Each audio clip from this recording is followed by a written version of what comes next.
महाराष्ट्रापासून खरं म्हणजे या दोघांपासून महाराष्ट्राला धोका आहे.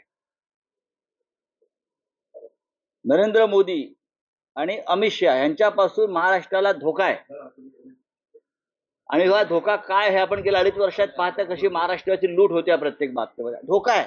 यांना महाराष्ट्र खतम करायचा आहे, मराठी माणूस खतम करायचा आहे, महाराष्ट्राचा स्वाभिमानी कडा मोडून काढायचा या दोघांना. महाराष्ट्राला या दोघांपासून धोका आहे. आणि यांना महाराष्ट्रात यासाठी वारंवार यायचं आहे की महाराष्ट्राचा उरला सुरला स्वाभिमान सुद्धा त्यांना खतम करून महाराष्ट्र राज्य गुजरातला जोडायचं आहे, ताब्यात घ्यायचं आहे. हे लपून राहिलेलं नाहीये. ज्या पद्धतीनं महाराष्ट्राची इंच इंच जमीन, महाराष्ट्राच्या संस्था उद्योग हे अडाणीच्या घशात घातलं जात आहे.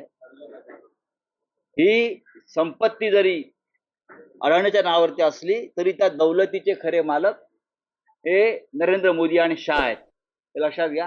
महाराष्ट्राला दोघांपासून धोका आहे आणि हा धोका दूर करण्यासाठी शिवसेना, राष्ट्रवादी काँग्रेस पक्ष आणि काँग्रेस पक्ष एकत्र आहेत.